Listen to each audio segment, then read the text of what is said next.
అప్పుల బాధలు వెంటాడుతున్నాయా? అయితే 6 జేవిఆర్ వారి జాతిరత్నాలు ధరించండి. హలో అండి, అందరికీ నమస్కారం. నేను మీ కట్ట కార్తీక్. జూబ్లీహిల్స్ ఉప ఎన్నికల ప్రచారం ఇవాళ దాకా ఒక ఎత్తు, ఇవాటి నుంచి మరో ఎత్తు.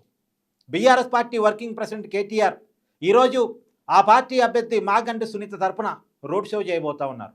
అలాగే కాంగ్రెస్ పార్టీ అభ్యర్థి నవీన్ యాదవ్ తరపున ముఖ్యమంత్రి రేవంత్ రెడ్డి గారు ప్రచార రంగంలో దిగి ఆయన కూడా రోడ్ షో చేస్తూ ఉన్నారు. నవంబర్ నెల వచ్చేసింది. నవంబర్ 11వ తారీఖు పోలింగ్ జరగబోతూ ఉంది. అంటే పోలింగ్కి కొద్ది రోజులు మాత్రమే వ్యవధి ఉంది. అన్ని పార్టీల్లో టెన్షన్.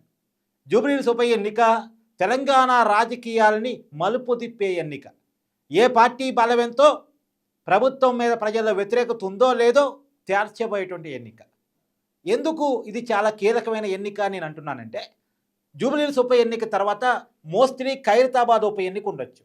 ఖైరతాబాద్ ఉప ఎన్నిక ఎందుకు ఉంటుంది అంటే, ఖైరతాబాద్ ఎమ్మెల్యేగా ఉన్నటువంటి దాన నాగేందర్ గత అసెంబ్లీ ఎన్నికల్లో బీఆర్ఎస్ పార్టీ బీఫామ్ మీద గెలిచి కాంగ్రెస్ పార్టీలోకి జాయిన్ అయ్యాడు.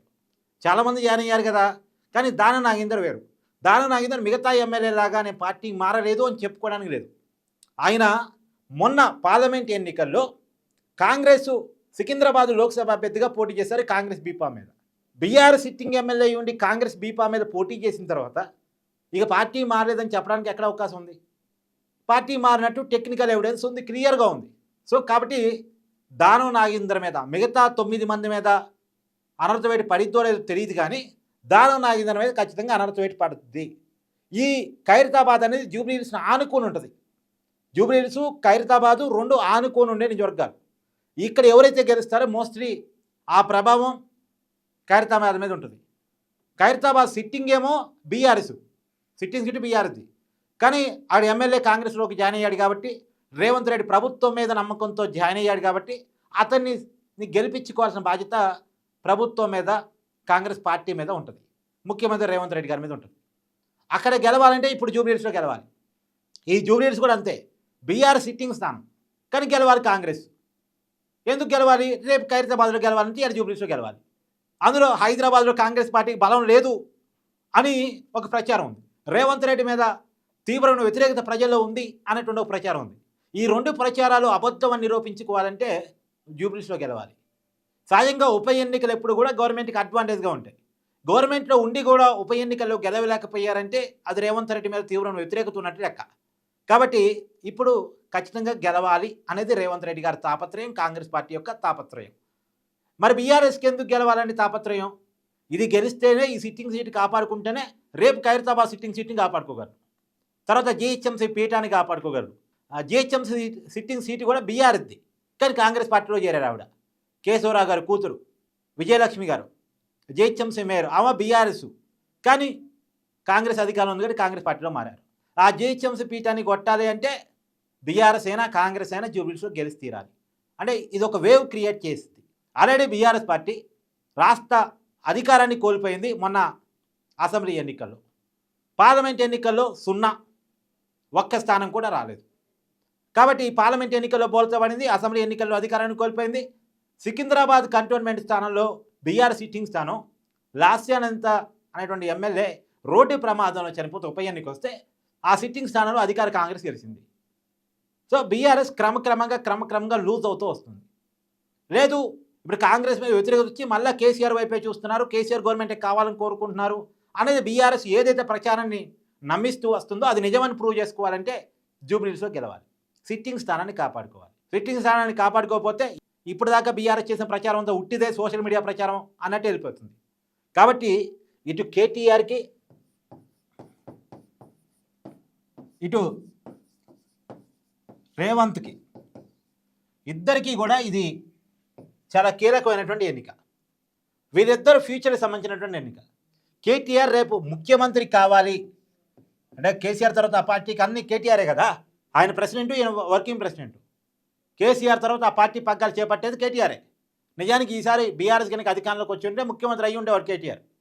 రేపు బీఆర్ఎస్ అధికారం రావాలి, కేటీఆర్కి లైఫ్ ఉండాలి, కేటీఆర్ సీఎం కావాలంటే ఆ పునాది జూబ్లీహిల్స్ నుంచి పడాల్సిందే. అందులో హైదరాబాద్ అంతే కేటీఆర్, జూబ్లీహిల్స్ అంటే కేటీఆర్, డెవలప్మెంట్ అంటే కేటీఆర్, ఇది బీఆర్ఎస్ చేసుకునేటువంటి ప్రచారం. అది జూబ్లీహిల్స్ ప్రజలు నమ్ముతున్నారా లేదా ఎన్నికల్లో తేలిపోయే అవకాశం ఉంది. 2014 నుంచి 2018, 2024 ఈ 3 ఎన్నికల్లో కూడా మాగంటి గోపీనాథ్ గారు గెలిచారు. వాళ్ళ సతీమణికి ఇప్పుడు టికెట్ ఇచ్చారు. ఇన్నిసార్లు గెలిచినటువంటి కుటుంబం అందులో 2 సార్లు వాళ్ళ పార్టీ నుంచే టీఆర్ఎస్ బీఆర్ఎస్ నుంచే గెలిచాడు. మరి అలాంటి చోట ఓడిపోతే బీఆర్ఎస్ పార్టీకి చాలా ఇబ్బంది. అందులో ఇక్కడే గవర్నమెంట్లో ఉన్నాడు రేవంత్ రెడ్డి గారు, ముఖ్యమంత్రిగా ఉన్నాడు. గవర్నమెంట్లో ఉండి ఓడిపోతే మైనస్ జనాలంతా రేవంత్ రెడ్డి గారు వద్దనుకుంటున్నారు. ప్రభుత్వమే తీవ్రమైన వ్యతిరేకత ఉంది.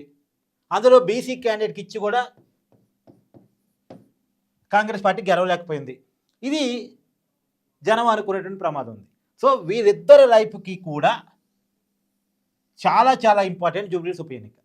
ఇదేదో మాగంటి సునీత గారికి లేదో నవీన్ యాదవ్కి ఇంపార్టెంట్ ఎన్నిక కాదు. ఇది కేటీఆర్కి రేవంత్ రెడ్డికి ఇంపార్టెంట్ ఎన్నిక. దీని నుంచి వచ్చేటువంటి ఖైరతాబాద్ ఉప ఎన్నిక, దీని నుంచి తర్వాత వచ్చేటువంటి జిహెచ్ఎంసీ ఎన్నిక. వీటిలో సత్తా చాటాలంటే ముందు జూబ్లీహిల్స్లో సత్తా చాటాలి. మరి ఎవరు గెలవటానికి స్కోప్ ఉంది అంటే చాలా టఫ్ ఫైట్ ఉంది, చాలా టఫ్ ఫైట్ ఉంది. కొన్ని ఏరియాల్లో కాంగ్రెస్, కొన్ని ఏరియాలో బీఆర్ఎస్, డివిజన్ల వారీగా. రేమత్ నగర్ యూసఫ్ కూడా కాంగ్రెస్ గట్టిగా ఉంది. బోరుబండ, తర్వాత ఎర్రగడ్డ, వెంగర్రావు నగరు, శ్రీనగరు ఆ ఏరియాలో బీఆర్ఎస్ గట్టిగా ఉంది. షేక్పేటలో మిక్స్డ్గా ఉంది. సో కొన్ని ఏరియాలు కొంతమందికి ఉన్నాయి. ఏరియాలో ఎంత ఓట్ బ్యాంకు ఏ పార్టీ వైపు వస్తుంది అనేటువంటిది మాత్రం ఇక్కడ కీలకంగా కాబోతోంది. ప్రధానంగా కాంగ్రెస్ మాత్రం యూసఫ్ కూడా రేమత్ నగర్ మీద ఎక్కువ నమ్మకం పెట్టుకుంది. అవి వన్ సైడ్ అయితే అని అనుకుంటుంది, అలా ప్లాన్ చేసుకుంటుంది. ఇవాళ అజారుద్దీన్కి మంత్రి పదవి ఇచ్చారు. మైనార్టీ ఓట్లు ఇక్కడ చాలా ఎక్కువ, దాదాపు 1,00,000 పైగా ఇక్కడ మైనార్టీ ఓట్లు ఉన్నాయి. అజారుద్దీన్కి మంత్రి పదవి ఇచ్చారు కాబట్టి ఎంఐఎం మద్దతు కూడా ఉంది. కాబట్టి దాంట్లో మేజర్ ఓట్ బ్యాంకు కాంగ్రెస్ వైపు వస్తుంది అనేది కాంగ్రెస్ పార్టీ యొక్క అంచనా. ఈ minority vote bank plus BC vote bank, ఈ ఓట్ బ్యాంకు కాంగ్రెస్ని జూబ్లీహిల్స్లో గెలిపిస్తుంది అని చెప్పేసి కాంగ్రెస్ పార్టీ భావిస్తూ ఉంది. బీఆర్ఎస్ అనుకుంటుంది రేవంత్ రెడ్డి మీద ఉన్న వ్యతిరేకత, మాగంటి కుటుంబం మీద ఉన్నటువంటి సానుభూతి, బీఆర్ఎస్ పార్టీకి కేటీఆర్కు ఉన్నటువంటి ఇమేజు, ఇవన్నీ కలగలిపి ఖచ్చితంగా బీఆర్ఎస్ పార్టీ గెలుస్తుంది, మాగంటి సునీతనే గెలుస్తుంది అనేటువంటిది బీఆర్ఎస్కు ఉన్న నమ్మకం. వీళ్ళకున్న అడ్వాంటేజ్లు ఇవి, వాళ్ళకున్న అడ్వాంటేజ్లు అవి. వీళ్ళకున్న మైనస్లు వాస్తవానికి బీఆర్ఎస్ పార్టీకి ఏమో పార్టీ ప్లస్ క్యాండిడేట్ మైనస్. క్యాండిడేట్కి పెద్దగా ఏమీ తెలియదు, పెద్దగా ప్రచారంలో దూసుకెళ్ళలేకపోతున్నారు. ఆవిడ గట్టిగా ఉపన్యాసం ఇచ్చే వ్యక్తి కదా, ఆమెకు రాజకీయాలు కొత్త, రాజకీయాలు పెద్దగా తెలియదు. కాంగ్రెస్ పార్టీలోకి ఏమో Congress party minus candidate plus. అభ్యర్థికి మంచి కొద్దిగా పర్లేదు, బీసీ బిడ్డ, చదువుకున్నోడు. సరే బీఆర్ఎస్ పార్టీ రౌడీ అని ప్రచారం చేసినప్పటికీ కూడా దానికంటే కూడా కొంత మంచి పేరే ఉంది. కానీ పార్టీ మీద వ్యతిరేకత ఉంది. ఏం జరగబోతోంది అనేటువంటిది చూడాలి. మీ అభిప్రాయాన్ని కామెంట్ రూపంలో తెలియజేయండి. పోలింగ్ మేనేజ్మెంట్ చాలా ముఖ్యం.